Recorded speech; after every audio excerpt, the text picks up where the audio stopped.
നമസ്കാരം, welcome to my YouTube channel. എല്ലാവരും സുഖമായിട്ടിരിക്കുന്നു. ഈശ്വര കൃപയാൽ എനിക്കിവിടെ സുഖമാണ്. വീക്ക്ലി വ്ളോഗിലേക്ക് ഏവർക്കും സ്വാഗതം. ശിവരാത്രി ദിവസമായി ഇന്ന് ഞാൻ അമ്പലത്തിലൊക്കെ പോയിട്ട് വന്നപ്പോൾ നമ്മുടെ രാജം അമ്മ എനിക്ക് ഒരു ഗിഫ്റ്റുമായിട്ടാണ് വന്നത്. അവർ കന്യാകുമാരി പോയിട്ട് വന്നപ്പോൾ എനിക്ക് ഗിഫ്റ്റൊക്കെ കൊണ്ടു തന്നു.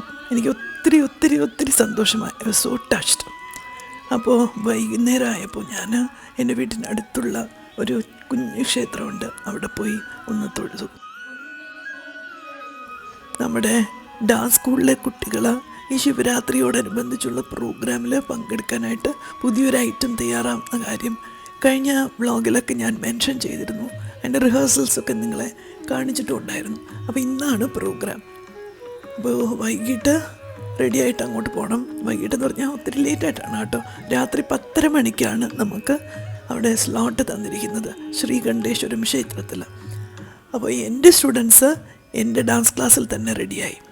അപ്പോൾ ഈ ഡ്രസ്സൊക്കെ അവരൊരുപോലെ ഇടാമോ എന്ന് ഞാൻ ചോദിച്ചപ്പോൾ കുട്ടികൾ ഉടനെ ഒരേ സ്വരത്തിൽ ടീച്ചറിൻ്റെ ഇഷ്ടത്തിന് അങ്ങനെ ചെയ്യാമെന്ന് പറഞ്ഞ് അവർ തന്നെ ഒരു സ്ഥലം കണ്ടുപിടിച്ച് അവിടെ നിന്ന് ഡ്രസ്സൊക്കെ എടുത്തു. അതിന് ഏറ്റവും എടുത്തു പറയേണ്ടത് ഡോക്ടർ അശ്വിനിയാണ് അതിനുവേണ്ടി മെനക്കെട്ട് പോയി ഡ്രസ്സൊക്കെ കളർ കണ്ടുപിടിച്ച് എല്ലാവർക്കും വേണ്ടി അവിടെ പറഞ്ഞ് ബുക്ക് ചെയ്ത് ഒക്കെ ചെയ്തു. ഇത് അഞ്ജലിയാണ് മേക്കപ്പ് മാനെ കണ്ടുപിടിച്ചത്. അങ്ങനെ കുട്ടികൾ തന്നെ ചെയ്തു.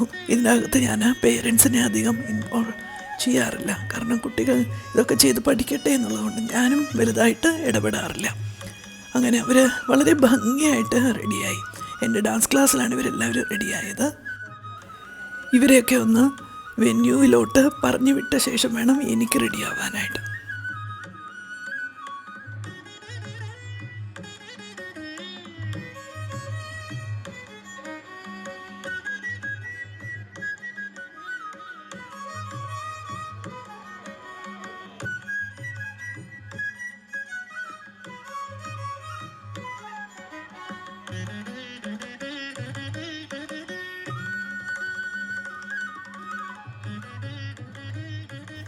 ഇന്ന് ബൂബുവിനുള്ള ഫുഡ് നേരത്തെ അങ്ങ് കൊടുത്തു, കാരണം പ്രോഗ്രാം കഴിഞ്ഞ് തിരിച്ചെത്തുമ്പോൾ താമസിക്കുമെന്നുള്ളത് കൊണ്ട് നേരത്തെ ഫുഡ് കൊടുത്തു.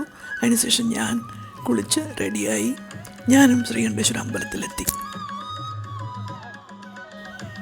ഞങ്ങൾക്ക് അലോട്ട് ചെയ്ത സമയം 10:30 മണിയായിരുന്നു.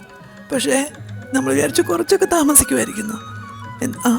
വൈകിട്ട് 6 മണിക്ക് നടക്കേണ്ട പ്രോഗ്രാം അപ്പോൾ 10 മണിക്ക് ആരംഭിച്ചിട്ടേ ഉള്ളൂ. അപ്പോൾ നമ്മുടെ പ്രോഗ്രാം എത്ര ദൂരെയായിരിക്കുമെന്ന് ഞങ്ങളെല്ലാവരും ശരിക്കും വിഷമിച്ചു പോയി. ഒത്തിരി ചെറിയ കുട്ടികൾ സൗഭാഗ്യയ്ക്ക് ഉണ്ടായിരുന്നു. എൻ്റെ സ്റ്റുഡൻസൊക്കെ അത്യാവശ്യം വലിയവരാണെങ്കിലും സൗഭാഗ്യയ്ക്ക് ഒരുപാട് ചെറിയ കുട്ടികൾ കളിക്കുന്നുണ്ടായിരുന്നു. അപ്പോൾ ഇങ്ങനെ പ്രോഗ്രാമിൻ്റെ സമയം ഇങ്ങനെ നീണ്ടുപോയപ്പോൾ ഈ അമ്മമാരും കുട്ടികളും നല്ല പോലെ ഇരുന്ന് അങ്ങ് വിഷമിച്ചു.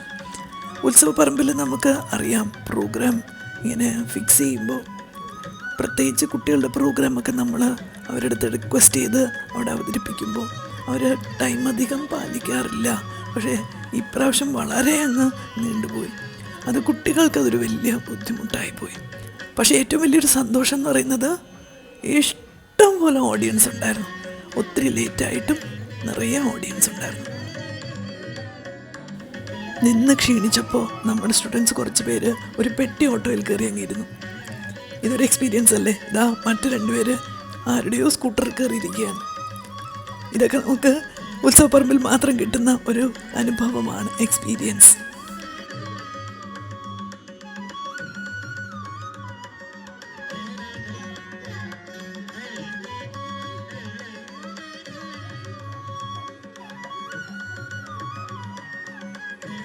ഇത് എൻ്റെ ഒരു പഴയകാല സുഹൃത്താണ്.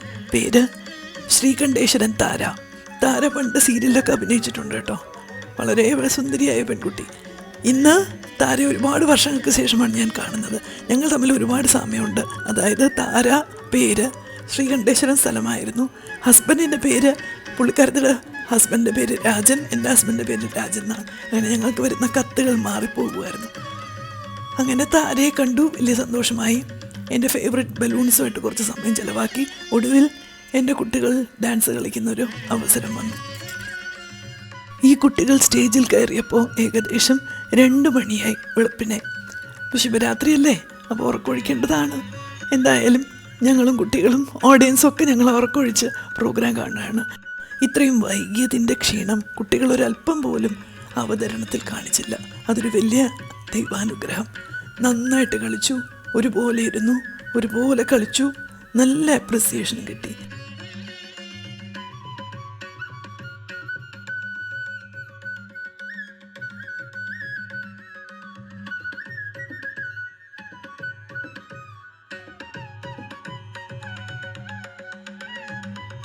പ്രോഗ്രാം കഴിഞ്ഞ് ആ ഉത്സവം നടക്കുന്നതിൻ്റെ അടുത്ത ചെറിയ ചെറിയ കടകളുണ്ടല്ലോ, അവിടെ നിന്ന് ഞാൻ ഒരു പേർ കൊലുസ് മേടിച്ചു. അനിക്കുട്ടിക്കാണ് മേടിച്ചത്. പാർക്കിംഗ് കിട്ടില്ല എന്നറിയായിരുന്നു, അതുകൊണ്ട് തന്നെ കാർ എടുത്തില്ല. അച്ഛൻ്റെ ഓട്ടോ ആയിരുന്നു ശരണം. തിരിച്ചു പോകുമ്പോൾ എൻ്റെ കൂടെ ഒരു സ്റ്റുഡൻ്റ് കൂടെ ഉണ്ടായിരുന്നു. അങ്ങനെ വീടെത്തിയപ്പോൾ ഏകദേശം വെളുപ്പിനെ 3:30 മണിയൊക്കെ ആയി. വേണമെങ്കിൽ കുളിച്ച് അമ്പലത്തിലൊക്കെ പോകാമായിരുന്നു. പക്ഷേ നല്ല ഉറക്കക്ഷീണമുള്ളതുകൊണ്ട് അവരോട് ടാറ്റ പറഞ്ഞ് ഞാൻ ഉറങ്ങാൻ പോയി. ഇത് അടുത്ത ദിവസമാണ് കേട്ടോ. നമ്മുടെ ഡാൻസ് ക്ലാസ്സിൽ എനിക്ക് ഒരുപാട് സ്വപ്നങ്ങളുണ്ട് കേട്ടോ. ഈ ഡാൻസ് ക്ലാസ് ചെയ്തത് തന്നെ അതിൻ്റെ ഫസ്റ്റ് സ്റ്റെപ്പായിരുന്നു.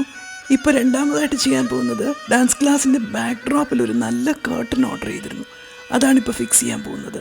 ആക്ച്വലി ഞാനും സൗഭാഗ്യം കൂടി ചേർന്ന്, പിന്നെ സ്റ്റുഡൻസിനെ വെച്ചുകൊണ്ട്, പിന്നെ ഞങ്ങളും സ്റ്റുഡൻസ് എല്ലാവരുടെയും ഒരുമിച്ച് അങ്ങനെ കുറേ പ്രോജക്ട്സ് ചെയ്യാനായിട്ട് എൻ്റെ മനസ്സിൽ ആഗ്രഹമുണ്ട്. ഞാനിങ്ങനെ അതെല്ലാം ഇങ്ങനെ എന്താ പറയുക താലോലിച്ച് വെച്ചിരിക്കുകയാണ്.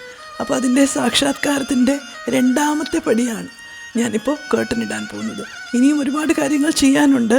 എല്ലാത്തിനും അതിൻ്റേതായ സമയമുണ്ടല്ലോ ദാസ, നമുക്ക് വെയിറ്റ് ചെയ്യാം. അപ്പോൾ സെക്കൻഡ് സ്റ്റെപ്പായിട്ട് കേർട്ടൻസ്.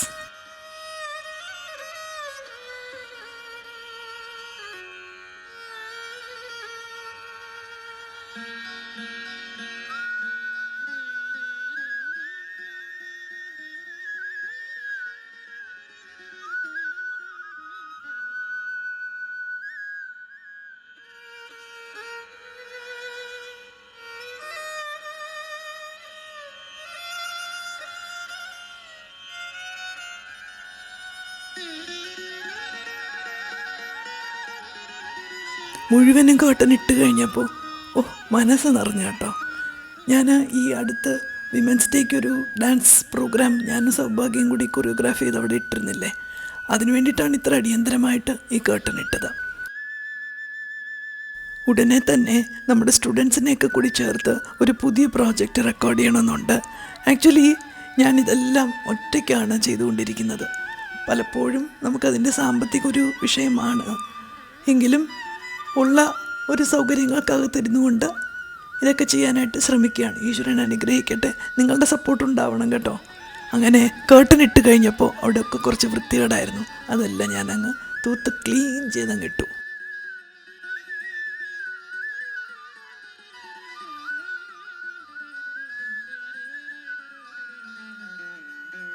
ഡാൻസ് പഠിപ്പിച്ചു തുടങ്ങിയിട്ട് ഒരുപാട് കാലമായിട്ടുണ്ടെങ്കിലും സ്വന്തമായിട്ടൊരു ഡാൻസ് ക്ലാസ് ഇപ്പോഴല്ലേ സാക്ഷാത്കരിച്ചത്. അതുപോലെ ബാക്കി എല്ലാ സ്വപ്നങ്ങളും സാക്ഷാത്കരിക്കപ്പെടും എന്ന വിശ്വാസത്തിൽ മുന്നോട്ട് പോകാം അല്ലേ. എപ്പോഴും നമ്മുടെ ആ ഒരു വിൽ പവറും നമ്മൾക്ക് ഒരു വീക്ഷണമാണല്ലോ നമുക്ക് ലൈഫിൽ ഒരുപാട് നേട്ടങ്ങൾ ഉണ്ടാക്കി തരുന്നത്. എന്തായാലും വെറുതെ ഇരിക്കാൻ ഉദ്ദേശമില്ല. വീണ്ടും പുതിയ പ്രോജക്ട്സ് ഉടനെ ചെയ്യുന്നുണ്ട്. യൂഷ്വൽ സംഭവങ്ങളല്ലാതെ കുറച്ച് വ്യത്യസ്തമായ ഇതിവൃത്തങ്ങൾ നൃത്തത്തിൽ ഉൾപ്പെടുത്തി അവതരിപ്പിക്കുക എന്നുള്ളതാണ് ഞങ്ങളുടെ ലക്ഷ്യം. എല്ലാത്തിനും ഒരു ഈശ്വര കടാക്ഷം ഉണ്ടാവണം. പറയണ്ടല്ലോ, നിങ്ങളുടെ സപ്പോർട്ട് തീർച്ചയായിട്ടും ഞങ്ങൾക്കുണ്ടാവണം കേട്ടോ.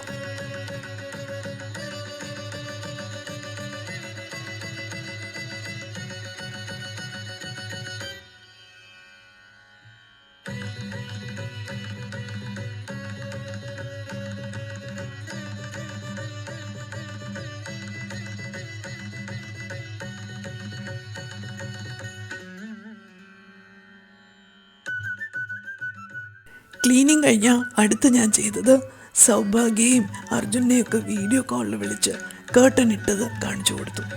അവരുമായിട്ട് ഷെയർ ചെയ്യുമ്പോഴാണ് എനിക്ക് ഏറ്റവും സന്തോഷം വരുന്നത് കേട്ടോ, ഏതൊരു കാര്യവും.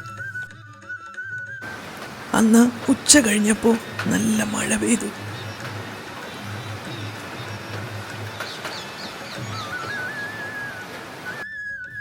ഇതടുത്ത ദിവസം രാവിലെ അമ്പലത്തിലൊക്കെ പോയിട്ട് വന്നിട്ട് ഞാൻ ഡാൻസ് ക്ലാസ്സിൽ റീൽസ് ഷൂട്ട് ചെയ്യാമെന്ന് വിചാരിച്ചു. എന്തായാലും കേട്ടനൊക്കെ ഇട്ടതല്ലേ, അതിൻ്റെ ഒരു റിസൾട്ടും കൂടി അറിയാമെന്നുള്ളത് കൊണ്ട് റീൽസ് ഡാൻസ് ക്ലാസ്സിൽ വെച്ചങ്ങ് ഷൂട്ട് ചെയ്യുക. അതിന് വേണ്ടിയിട്ട് ലൈറ്റും സ്റ്റാൻഡും ഒക്കെ അവിടെ കൊണ്ടുവച്ചിട്ട് തകൃതിയിൽ ഞാനൊരു റീൽസ് ഷൂട്ട് ചെയ്തു.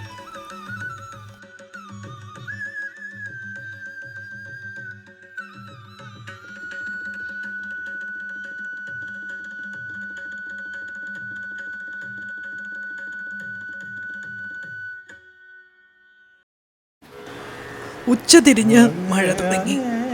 ആക്ച്വലി ഈ ചൂട് കാലത്ത് ഈ മഴ എന്ന് പറയുന്നത് എന്തൊരാശ്വാസമാണല്ലേ.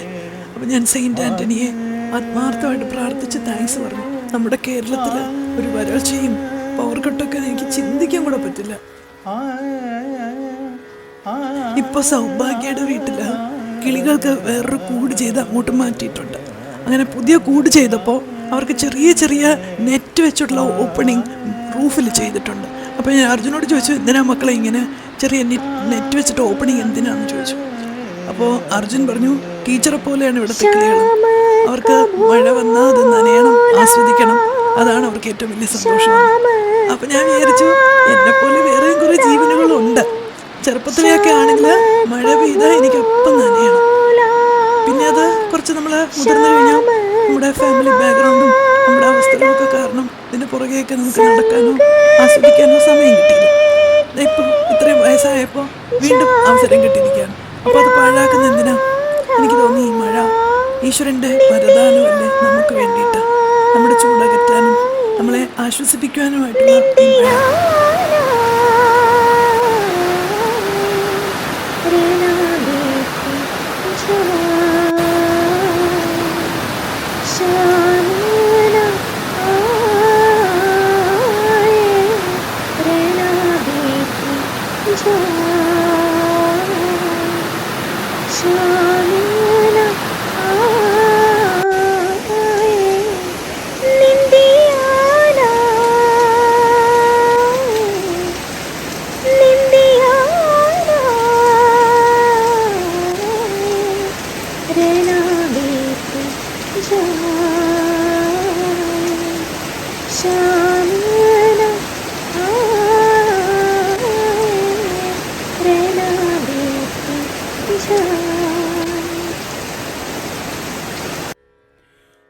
ഇത് രാത്രി ഞാനൊന്ന് പുറത്തു പോവാണേ.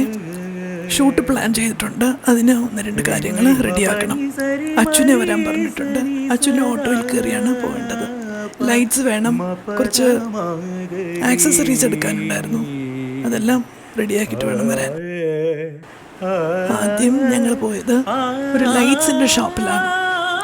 മേടിക്കാമെന്ന് വിചാരിച്ചു, പക്ഷേ പ്രൈസൊക്കെ നോക്കിയപ്പോൾ വലിയ എമൗണ്ടാണ് പറയുന്നത്. അപ്പോൾ എനിക്ക് എൻ്റെ ബഡ്ജറ്റിൽ നിൽക്കില്ല എന്ന് തോന്നിയതുകൊണ്ട് ഞാൻ മേടിക്കാൻ മടിച്ചു. അപ്പോൾ ആ കടയിൽ അവർ തന്നെ റെൻ്റൽസിൽ കിട്ടുന്ന ഒരു സ്ഥലം റെഡിയാക്കി തന്നു. പാളയത്ത് പോയി 1-2 സാധനങ്ങളൊക്കെ മേടിച്ചു.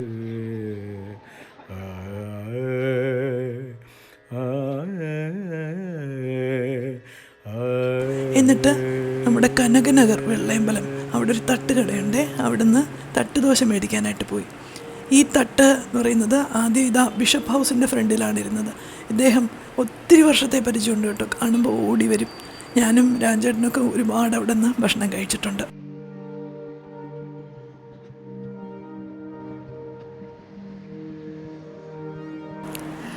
ഇത് അടുത്ത ദിവസമാണ്. ഇന്നാണ് ഞങ്ങളുടെ ഡാൻസ് ഷൂട്ട് വെച്ചിരിക്കുന്നത്. അപ്പോൾ ഞാൻ പറഞ്ഞില്ലേ, കഴിഞ്ഞ ദിവസം ഒരു ലൈറ്റ് റെൻറ്റിന് കിട്ടുന്ന ഒരു സ്ഥലത്ത് പോയി സംസാരിച്ചു എന്ന്. അത് ആക്ച്വലി പണ്ട് സൗഭാഗ്യയുടെ അച്ഛൻ രാജേട്ടനും ഈ റെൻറ്റൽസിൽ തരുന്ന ആ കുട്ടിയുടെ ഫാദറും മഹേന്ദ്രനും വളരെ അടുത്ത സുഹൃത്തുക്കളായിരുന്നു. അവർ ഒരുമിച്ച് ഒരുപാട് പ്രോജക്ട്സിന് ഒരുമിച്ച് പ്രവർത്തിച്ചിട്ടുണ്ട്. അവിടെ ചെന്നപ്പോഴാണ് മനസ്സിലായത് ഇത് മഹേന്ദ്രൻ്റെ മകനാണിത് നടത്തുന്നതെന്ന്.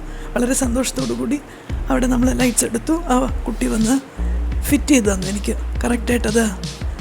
അത് കറക്റ്റ് പൊസിഷനിലൊക്കെ വെച്ച് ഫിറ്റ് ചെയ്ത് എല്ലാം റെഡിയാക്കി തന്നിട്ട് പോയി. ഇനി സൗഭാഗ്യ വരും, ഡ്രസ്സ് ചെയ്തിട്ട് അപ്പോൾ സ്പോട്ടിൽ പഠിപ്പിച്ച് അപ്പോൾ തന്നെ ഷൂട്ട് ചെയ്യണം. അങ്ങനെയാണ് പ്ലാൻ ചെയ്തിരിക്കുന്നത്.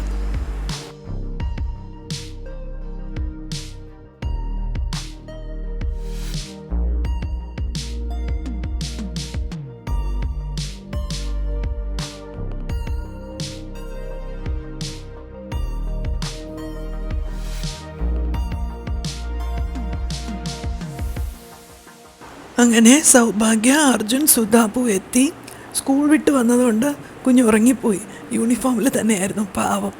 ഷൂട്ടിങ്ങിന് വരാം എന്ന് ഏറ്റത് കൊണ്ട് സൗഭാഗ്യ ആ ഉറങ്ങുന്ന കുഞ്ഞിനെയും തൂക്കിയാണ് വന്നത്. യൂഷ്വലി കുഞ്ഞിനെ കൊണ്ടുവരുമ്പോൾ ഒരു ബേബി സിറ്ററും കൂടെ ഉണ്ടാവാറുണ്ട്. ഇന്ന് അവർക്ക് വരാൻ സാധിച്ചില്ല. അതുകൊണ്ടാണ് അർജുൻ വന്നത്. എനിക്ക് ഒത്തിരി സന്തോഷമായി കേട്ടോ. അർജുൻ കുഞ്ഞിനെ നോക്കാനാണ് വന്നതെങ്കിലും ഒരുപാട് നാൾ കൂടിയിട്ടാണ് കല്യാണി വീട്ടിലെത്തിയത്. അങ്ങനെ അവർ രണ്ടുപേരും എത്തി. ഇനി കുഞ്ഞിനെ സേഫായിട്ട് കിടത്തിയിട്ട് വേണം ഞാൻ സൗഭാഗ്യം കൂടി റെഡി ആവാനായിട്ട്. വിമൻസ് ഡേ ആയിട്ട് ബന്ധപ്പെട്ട് ഒരു ഡാൻസ് കൊറിയോഗ്രാഫി ചെയ്യണമെന്ന് ഞാനിങ്ങനെ കുറേ നാളായിട്ട് ആഗ്രഹിക്കുന്നുണ്ടായിരുന്നു. ആക്ച്വലി എനിക്ക് പേഴ്സണലി ഈ ഡിഫൻസിലുള്ളവരോട് അങ്ങേയറ്റത്തെ ബഹുമാനം, റെഫറൻസ്, അപ്രിസിയേഷൻ, റെസ്പെക്റ്റ് ഒക്കെ ഉണ്ട് കേട്ടോ. അപ്പോൾ അങ്ങനൊരു വ്യക്തിയെ പത്മനാഭസ്വാമി ക്ഷേത്രത്തിൽ വെച്ച് ഞാൻ പരിചയപ്പെട്ടു, നമ്മുടെ മേജർ ഋഷി അദ്ദേഹത്തിനെ. അങ്ങനെ അവിടെ വെച്ച് കണ്ട് ഞങ്ങൾ സംസാരിച്ചപ്പോൾ ഞങ്ങൾക്ക് പരസ്പരം അറിയില്ല. സംസാരിച്ച് കുറച്ച് കഴിഞ്ഞപ്പോഴാണ് അദ്ദേഹം ഡിഫൻസിൽ വർക്ക് ചെയ്യുന്നു ഞാൻ മനസ്സിലാക്കിയത്. പക്ഷേ പിന്നീട് നമ്മുടെ ഈ ലാൻഡ് സ്ലൈഡൊക്കെ വന്നപ്പോഴാണ് അദ്ദേഹത്തിൻ്റെ ഒരു കഥയെക്കുറിച്ചൊക്കെ ഞാൻ മനസ്സിലാക്കുന്നത്. അപ്പോൾ എനിക്ക് തോന്നി ഇത്രയും ഒരു മഹാനായ വ്യക്തി, അദ്ദേഹത്തിൻ്റെ ഒരു ട്രിബ്യൂട്ട് പോലെ എനിക്കറിയാവുന്ന ഒരു കലാരൂപത്തിലൂടെ അത് അവതരിപ്പിക്കണം എന്ന് വിചാരിച്ചാണ് ഞാൻ ഇത് കൊറിയോഗ്രാഫി ചെയ്യാമെന്ന് വിചാരിച്ചത്. അങ്ങനെ കൊറിയോഗ്രാഫി ചെയ്തു. കോസ്റ്റ്യൂമും എൻ്റെ ഡിസിഷനായിരുന്നു. ഇതിനൊക്കെ സൗഭാഗ്യ കൂടെ നിൽക്കുകയായിരുന്നു. അങ്ങനെ ആ സ്പോട്ടിൽ ഞാൻ പറയുന്നത് പോലെ, പണ്ടൊക്കെ സൗഭാഗ്യം അങ്ങനെ ചെയ്യുമായിരുന്നു. ഞാൻ പറയുന്നത് പോലെ അങ്ങ് കേൾക്കുമായിരുന്നു. പിന്നീട് സൗഭാഗ്യ പറയുന്നത് പോലെ ഞാൻ കേൾക്കുമായിരുന്നു. കാരണം അവളാണെല്ലാം കൊറിയോഗ്രാഫി ചെയ്യുന്നത്. ആ പഴയ കാലം ഓർമ്മിക്കുന്നത് പോലെ സൗഭാഗ്യ ഫുള്ളായിട്ട് ഔട്ട് ആൻഡ് ഔട്ട് ഞാൻ പറയുന്നത് പോലെ അങ്ങ് ഫുൾ എൻ്റെ കൂടെ അങ്ങ് നിന്നു. എൻ്റെ ഇഷ്ടത്തിന് ഞാൻ പറയുന്നത് പോലെ എൻ്റെ ഒരു കാഴ്ചപ്പാടിൽ ഒരു ഡാൻസ് ഡ്രാമ ഞങ്ങൾ ഷൂട്ട് ചെയ്തു.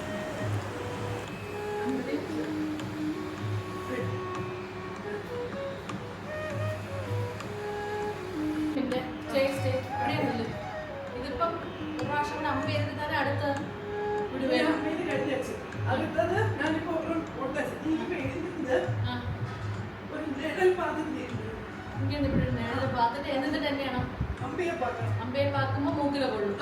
അതല്ലോ ഞാൻ ചേർന്നില്ലല്ലോ.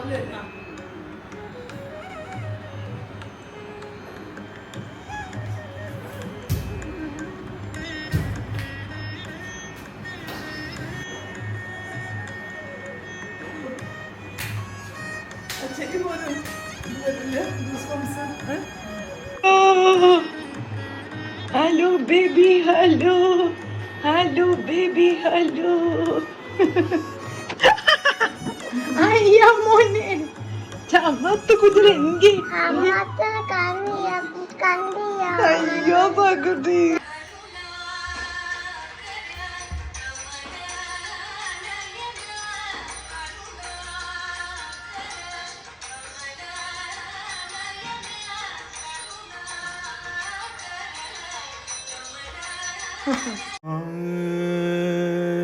അങ്ങനെ ഉറക്കെഴുന്നേറ്റ് വന്ന് സുധാപുവിനെ കണ്ടപ്പോൾ എനിക്കും സുധാപുവിനും ഭയങ്കര സന്തോഷമായി. ഞങ്ങൾ കുറേ നേരം കളിച്ചു. വാങ്ങിച്ചു വെച്ചിരുന്നൊരു പുതിയ ഉടുപ്പ് മോൾക്ക് യൂണിഫോം മാറ്റി ഇട്ട് കൊടുത്തു. അതും അവൾക്ക് വളരെ ഇഷ്ടപ്പെട്ടു.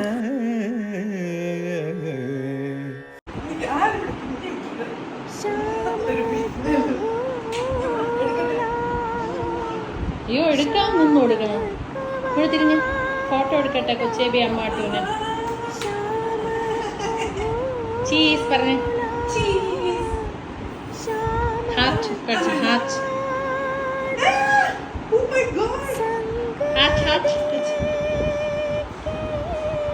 അമ്മാട്ടു കാണിച്ച്. ഇങ്ങനെ ഇവിടെ കവിളിലവിടെ.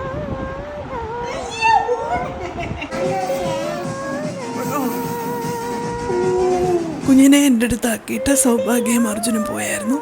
ഞാനും സുധാപുവും കൂടി കുറേ നേരം കളിച്ചു.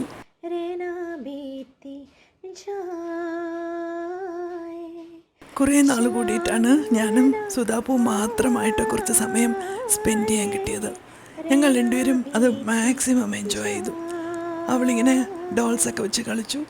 എന്തൊക്കെയോ എനിക്ക് പറഞ്ഞു തന്നു. അതൊക്കെ ഞാൻ അവളോട് കേട്ടു. കുറച്ച് ഫുഡൊക്കെ അവൾക്ക് കൊടുക്കാൻ ശ്രമിച്ചു. അതധികം കഴിച്ചില്ല, കുറച്ചേ കഴിച്ചുള്ളൂ. അങ്ങനെ ആ ദിവസം ഏകദേശം കുറച്ച് കഴിഞ്ഞപ്പോൾ എനിക്ക് സുധാപുവിനെ കൊണ്ടുവിടാൻ പോകണമായിരുന്നു. അപ്പോൾ ഇതായിരുന്നു ഇന്നത്തെ എൻ്റെ വീഡിയോ നിങ്ങൾക്ക് ഇഷ്ടമായി എന്ന് വിശ്വസിക്കട്ടെ. പുതിയൊരു വ്ളോഗുമായിട്ട് നമുക്ക് വീണ്ടും കാണാം. ഉറപ്പായിട്ട് കാണണം കേട്ടോ. Lots and lots of love. God bless you all. Ta-ta.